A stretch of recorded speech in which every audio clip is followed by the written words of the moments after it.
yow jigéen sama gaawal defi dépistage. Bonjour chers téléspectateurs de AMS TV et bienvenue dans votre édition spéciale dédiée à la femme. On est en octobre et quand on dit octobre, toutes les pensées convergent vers Octobre Rose, un mois dédié à la lutte contre les cancers du col et du sein. Alors aujourd'hui, nous allons parler du thème entre négligence et ignorance, la lumière faite sur les cancers du sein et du col. À cet effet, nous avons deux invités de marque, à savoir Dr Ndeye Fatou Fall, gynécologue, et Dr Fatou Ndiaye Oumar Sy. Alors, Dr Ndeye Fatou, dites bonjour aux téléspectateurs. Moi, c'est Dr Ndeye Fatou Fall, je suis DS, docteur en spécialisation en gynécologie obstétrique. Donc, c'est avec un grand plaisir que nous serons là aujourd'hui pour parler des cancers, notamment du sang et du col de l'utérus, ce qui est un sujet d'actualité et qui touche pas mal de femmes et qui commence à gagner du terrain. Donc, d'où l'importance et la pertinence de faire une sensibilisation. Merci. Merci, docteur. Alors, docteur Fatou Ndiaye Oumar Sy, socio-anthropologue. Bonjour. Bonjour Yandé, bonjour chères téléspectatrices, chers téléspectateurs. Mon nom est Fatou Ndiaye Oumar, je suis socio-anthropologue, enseignante-chercheur à l'Université Alioune Diop de Bombay, au département de santé communautaire. Merci beaucoup, docteur. Alors, nous allons sans plus tarder passer à la première question qui sera pour docteur Ndeye Fatou Fall. Pouvez-vous nous définir les termes clés et nous dire quel est le niveau réel d'information des femmes par rapport à ces deux cancers? Merci Yandé pour la pertinence de la question. Alors, comme vous savez, quand on parle de cancer, ce serait bien de savoir que l'être humain, l'unité fonctionnelle et structurelle de base de l'être humain, c'est la cellule. La cellule qui aura tendance à se multiplier, se développer, donner naissance à d'autres cellules et mourir à un certain délai. Et signaler que ce sont ces cellules qui vont se constituer pour former ce qu'on appelle les tissus. Différents tissus vont se constituer pour former un appareil. Quand on parle d'appareil, il y a le cœur, il y a le système respiratoire, etc. Maintenant, quand on parle de cancer, pour la personne qui est atteinte de cancer, donc ces cellules ils vont perdre leur capacité de multiplication. Donc, ce qui fait qu'ils vont se multiplier de manière anarchique, se regrouper, formant une masse qu'on appelle tumeur. Et ils ne vont pas mourir. Ces cellules vont garder leur capacité. Elles vont vivre éternellement et auront tendance à traverser d'autres barrières. C'est ça qu'on appelle cancer. Maintenant, une fois que c'est localisé au niveau du sein, on parle de cancer du sang. Et si c'est localisé au niveau de la partie inférieure de l'utérus, le col de l'utérus, on parle du cancer du col de l'utérus. Et juste signaler que pour le cancer du col de l'utérus, elle est liée à une infection qu'on appelle le human papillomavirus. Donc, c'est ça la définition du cancer. Maintenant, par rapport au niveau réel d'information sur ces deux cancers pour les femmes au Sénégal, on voit que c'est un niveau, selon des études en tout cas qui ont été réalisées par l'OMS et le ministère de la Santé et de l'Action sociale, et même des enquêtes qui ont été faites au niveau des régions de Thiès, de Saint-Louis, de Dakar, on voit que c'est un niveau d'information qui est très limité et très inégal. Inégal de par le niveau d'instruction, on se rend compte que les femmes instruites en connaissent mieux que les autres. Inégal de par le lieu de résidence, on voit que les femmes aussi qui vivent en milieu urbain en connaissent plus que celles qui sont en milieu rural. Mais aussi inégal de par l'âge, les jeunes sont plus informés que les autres, de même que de par certains facteurs culturels et religieux. Et là, par exemple, pour donner juste un exemple, une étude qui a été réalisée au district sanitaire de Joal en 2022, on s'est rendu compte que 80% des femmes qui ont été interrogées ont déjà entendu parler du cancer du col de l'utérus.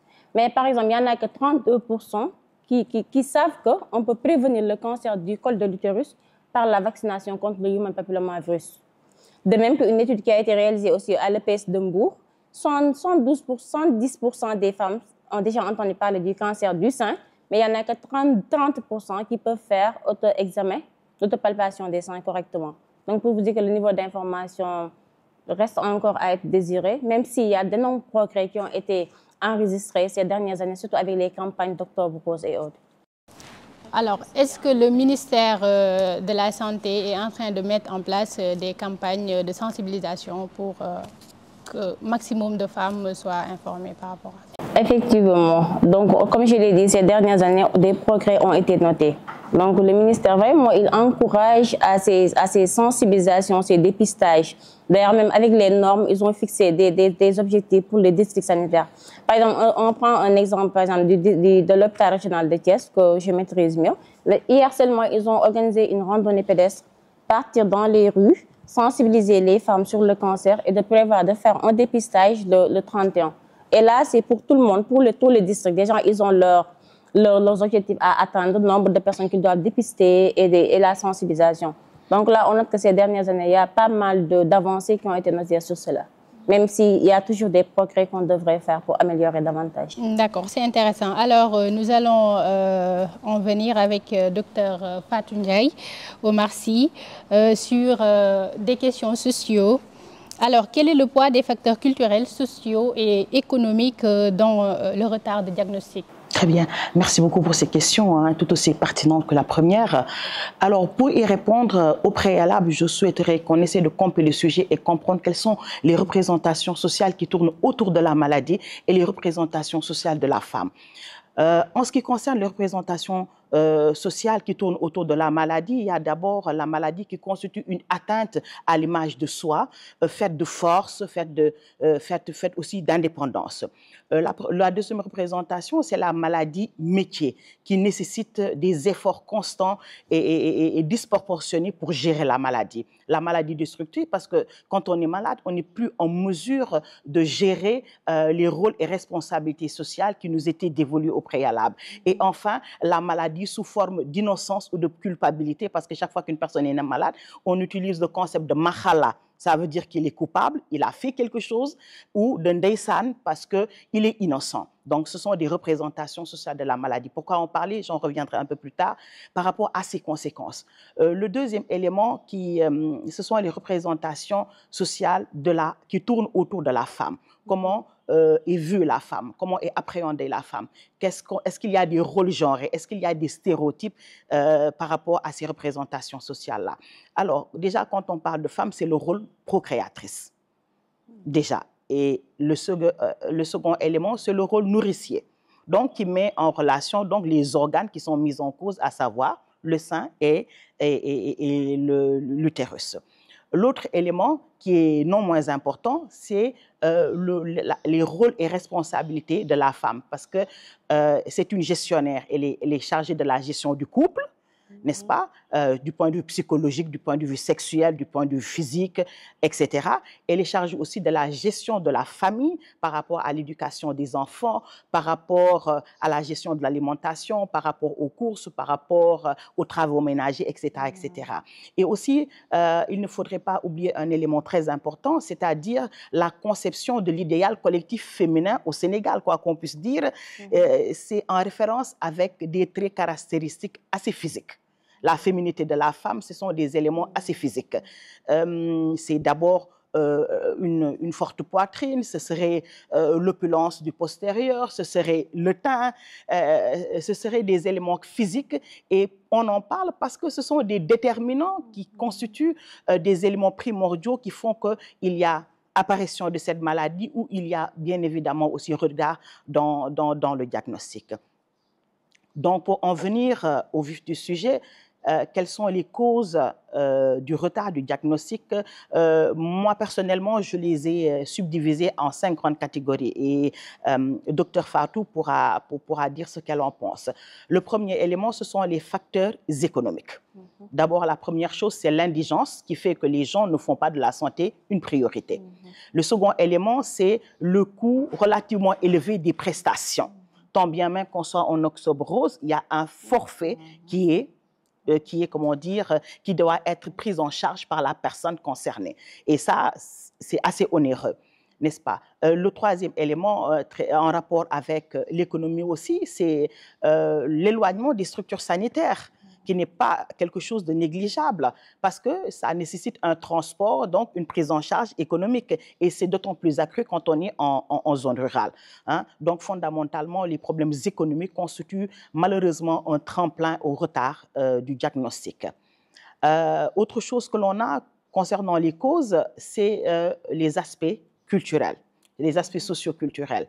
Le premier aspect que je vais évoquer, c'est la pluralité de l'offre de soins, n'est-ce pas? Quand on parle d'offre de soins, quand on est malade, la première chose que l'on fait, c'est l'automédication. Après l'automédication, c'est la thérapie familiale. Ta cousine te dit non, prends ça, ou ta maman te dit fais ceci, ta grand-mère te dit, ou le voisin. C'est après qu'on peut avoir la médecine traditionnelle ou la médecine moderne.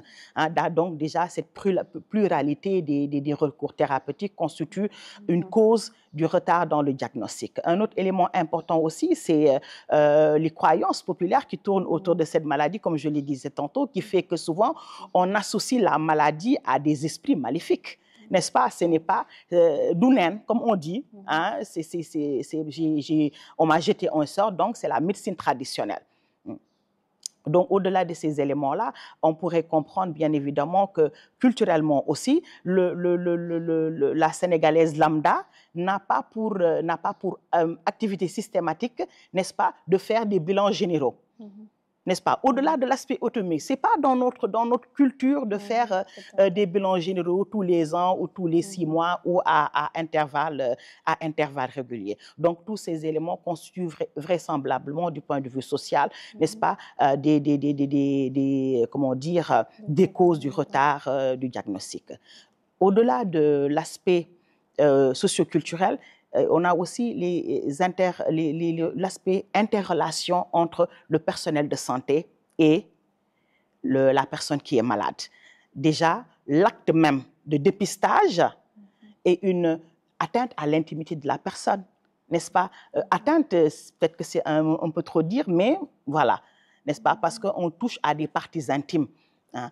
Un autre élément, c'est quand même l'empathie.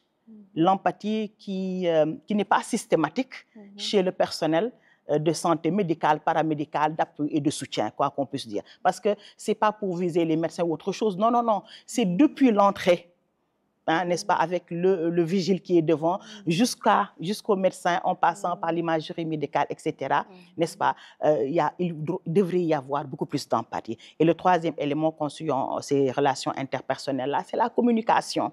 N'est-ce pas? Docteur Farou pourra peut-être intervenir par rapport à ça, n'est-ce pas? La façon de communiquer des médecins, n'est-ce pas, peut constituer un tremplin à toutes ces problématiques-là, n'est-ce pas? Alors, au-delà de ces éléments-là, j'avais pensé aussi à des éléments psychologiques, n'est-ce pas? La peur d'aller se faire dépister, la peur de l'inconnu. Est-ce que je vais avoir la maladie? Si j'ai la maladie, tu commences dans des suppositions avant même d'y aller. Donc, tu te dis que non, je préfère, puisque je n'ai rien, il n'y a pas de souci. L'anxiété que cela peut poser, n'est-ce pas? Le découragement et la lassitude du parcours de soins. Hein? Et malheureusement, la perception de la nécessité d'un recours, n'est-ce pas? Seulement quand on a des symptômes sérieux. On ne va pas à l'hôpital pour des symptômes qu'on dirait assez légers, alors que ça peut être vraiment un élément causant, vraiment un retard dans le diagnostic. Et finalement, parler bien entendu des éléments assez personnels qu'elle a évoqués tantôt, le niveau d'instruction, n'est-ce pas, qui n'est pas systématique, parce que beaucoup d'intellectuels aussi hein, refusent de se faire dépister à cause de la peur et de l'anxiété. C'est vrai qu'il y a la méconnaissance du niveau d'éducation, mais aussi cette peur et cette anxiété reviennent souvent. La méconnaissance des signes. La méconnaissance des signes fait que les femmes ne vont pas se faire dépister, et aussi l'ignorance du lien qu'il y a quand même entre l'hérédité quand même et la maladie. Donc, par rapport à ces causes inhérentes au retard, je pense que j'ai été un peu exhaustive, mais s'il y a quand même des éléments qui me reviennent, je pourrais revenir là-dessus. Merci beaucoup. Alors maintenant, face à ces problèmes d'ordre social, économique et culturel, quelle posture adopter? Alors très bien, là vous me posez la question de savoir comment briser ces tabous. Voilà. Le premier élément, c'est la communication. Et quand on parle de communication, il y a plusieurs facteurs. La cible, le moment où tu transmets l'information et le lieu où tu transmets l'information. De façon très basique, à l'approche des fêtes de Tabaski, ce n'est pas très intéressant de parler de ces types de maladies parce que les gens ont en tête autre chose. Est-ce que vous voyez? Par rapport au contenu du discours, le fait de parler à des personnes qui ont un bac+5 ou de parler à des personnes qui ont un niveau, qui ont fait l'école coranique ou qui ont un niveau primaire, le contenu doit être différent. Le contenu doit être adapté pour que l'information soit accessible. Et bien entendu, le lieu de transmission de l'information qui est très, très important. Donc, faire un focus sur les écoles, n'est-ce pas, au niveau des batailles des femmes, n'est-ce pas, c'est-à-dire le regroupement des femmes. Vraiment, ce sont des éléments très importants à prendre en compte. Pourquoi? Pour lutter contre l'autodiscrimination. Quelquefois, il y a de la discrimination pour lutter contre la discrimination, d'accord, mais aussi pour lutter contre l'autodiscrimination, pour lutter, bien entendu, contre le manque d'empathie, n'est-ce pas, des communautés, ce qui fait qu'il y a cette discrimination-là, n'est-ce pas. Apprendre aux gens, principalement aux enfants, n'est-ce pas, qu'il est possible d'être différent. Accepter la différence et valoriser la diversité. Hein, n'est-ce pas? Donc, moi, je pense que ces éléments-là, si on les prend en considération, en sus, bien entendu, de normaliser le sujet. Faire de telle sorte que les gens puissent s'exprimer sur ce sujet, n'est-ce pas, et qu'ils soient écoutés, que l'on puisse valoriser leur savoir. Je pense que si on prend en compte ces éléments-là, on pourra mettre des stratégies beaucoup plus efficaces et beaucoup plus efficientes qui permettraient aux femmes quand même d'aller se dépister beaucoup plus tôt et d'accepter d'être prises en charge. Inch'Allah, c'est intéressant. Alors, docteur Ndeye Fatou, quelle politique pour briser les tabous autour de ces deux cancers? Merci Andé. Je pense que docteur Sylla a été très pertinente par rapport à ces facteurs impactants. Là où j'aimerais plus m'accentuer, c'est surtout sur les facteurs sociaux et culturels. Parce que nous, en tant que praticiens, ça nous arrive de recevoir des patientes qui avaient senti une masse ou bien une boule au niveau du sein évoluant depuis 5 ans.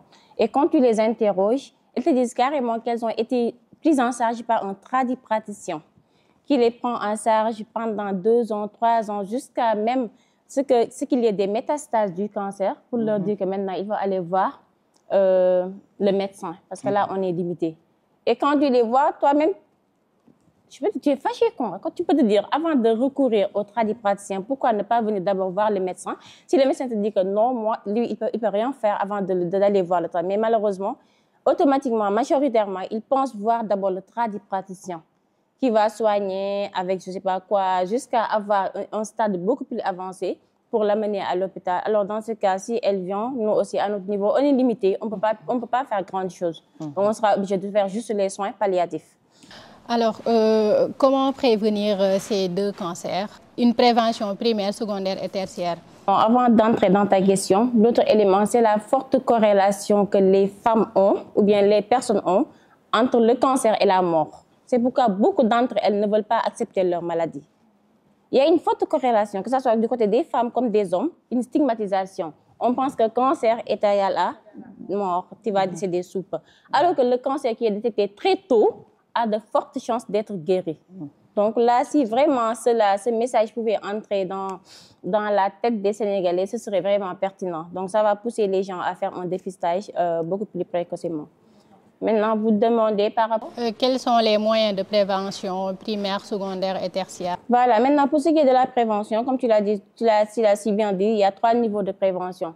La prévention primaire, quand on parle de prévention primaire, c'est de connaître les facteurs de risque et de les éviter.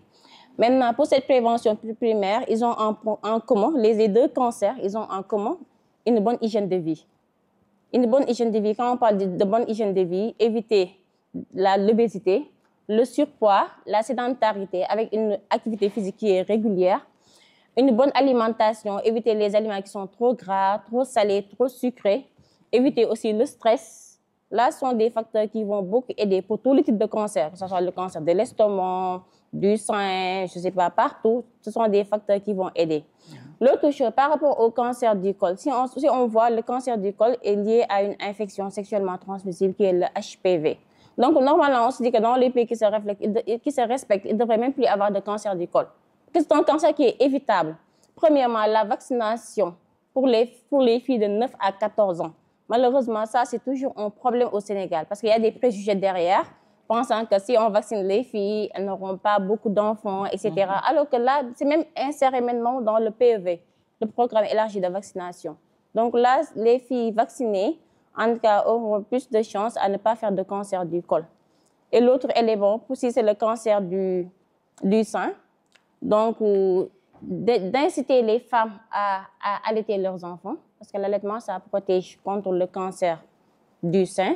Aussi, il y a des facteurs qui ne sont pas modifiables. On ne peut pas jouer sur ces facteurs. Mais une fois qu'on a ces facteurs, ça va nous permettre au moins d'être beaucoup plus regardantes. Par exemple, celles qui ont des pubertés précoces, ou bien une ménopause tardive, ou bien qui ont dans la famille des antécédents de cancer du sein familiaux, ces gens-là doivent être beaucoup plus regardants avec la mammographie de dépistage, de faire l'auto-examen des seins et de faire une consultation oncogénétique même. Donc ça, c'est pour la prévention primaire. Maintenant, pour ce qui est de la prévention secondaire, ça repose sur le dépistage. Le dépistage, que les femmes aillent se faire dépister, surtout durant ces périodes-là, ces mois d'octobre rose, ou le dépistage, en tout cas que ce soit l'examen des seins ou bien IVA, IVL, tout ça c'est gratuit. Donc là, on ne demande que d'aller s'inscrire et de se faire dépister.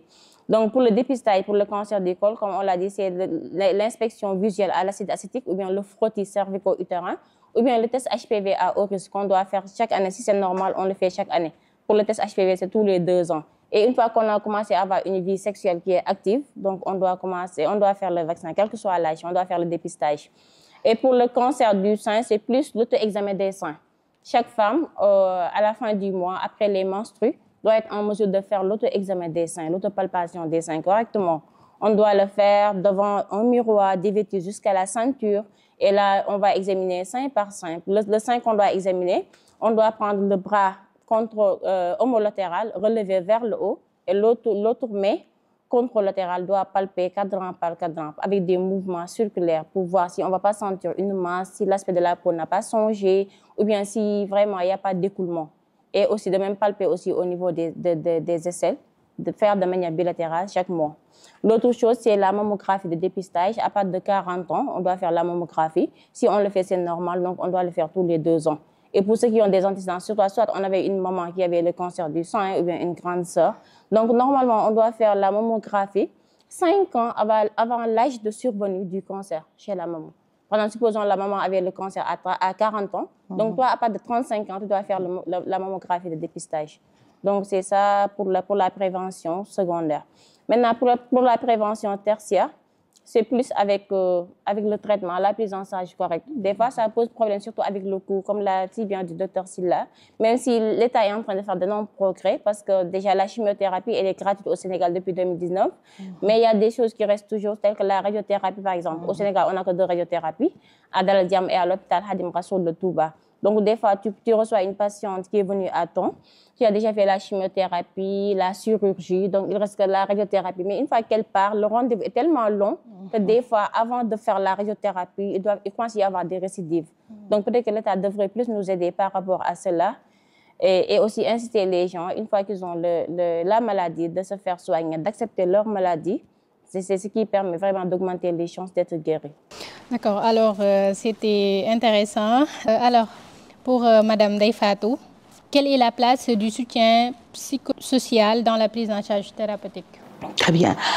Alors, déjà, quand on parle de prise en charge psychosociale, c'est aller au-delà de la prise en charge médicale pour permettre et favoriser vraiment un rétablissement émotionnel. Qu'est-ce que cela permettra? Cela permettra inévitablement quand même de lutter contre l'isolement social en rétablissant les liens entre le malade et sa communauté, dont la famille proche. Ça permet effectivement, de lutter contre les échecs thérapeutiques en faisant la promotion de l'adhésion au traitement. Ça permet de lutter aussi contre l'anxiété, contre le stress, contre la peur de la maladie.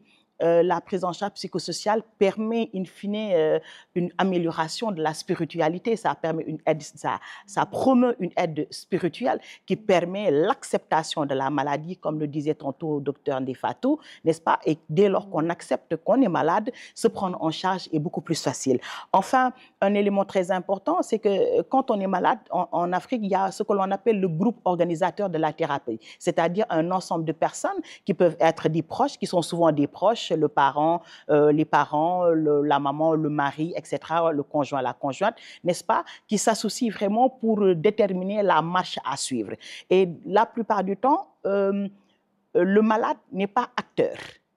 Et quand il y a cette prise en charge psychosociale-là, ça permet quand même de valoriser la vie, n'est-ce pas, de la personne qui est malade et qui fait que cette dernière devient un acteur de son propre itinéraire thérapeutique. Donc, fondamentalement, ce sont ces éléments-là qui seraient importants, n'est-ce pas, qui est intéressant dans le cadre de la prise en charge psychosociale, tout en sachant bien entendu qu'il y a plusieurs activités, plusieurs actions qu'on peut mener dans le cadre de cette prise en charge psychosociale-là.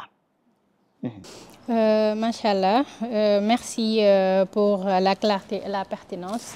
Donc, docteur Ndeye Fatou, vous pouvez donner votre mot de la fin. D'accord, donc notre mot de la fin, donc remercier d'abord l'AMS pour cette belle initiative parce que je pense que c'est comme ça. Ça va même aller avec les recommandations. Les recommandations, ça va aller à tous les niveaux. Au niveau individuel, donc que l'on puisse faire des sensibilisations. Vraiment sensibiliser notre entourage pour le dépistage, mais aussi il faut vraiment qu'on associe les relais communautaires, les Baguenougor, les leaders religieux et les hommes dans la sensibilisation et le soutien de la famille. Donc, comme l'a dit le docteur Sylla, ne pas seulement laisser la maladie à la femme, mais il faut que vraiment tous ces éléments entrent dedans et inciter davantage les femmes. Si on voit des signes qui ne sont pas normaux, par exemple des pertes vaginaux qui sont anormaux, qui ont changé d'odeur ou de couleur, ou bien des saignements anormaux lors des rapports sexuels ou bien des toilettes intimes, ou bien une sensation de boule ou de masse, vraiment, il faut aller consulter à temps. Maintenant, vous dire que tous ces signes ne sont pas synonymes de cancer, mais ce serait bien d'aller consulter les médecins, de faire les examens préalables et de savoir à quel stade on est. Donc, c'était tout ce qu'on avait à dire, vraiment. Merci beaucoup. Merci. Docteur Fatou Oumar-Sy.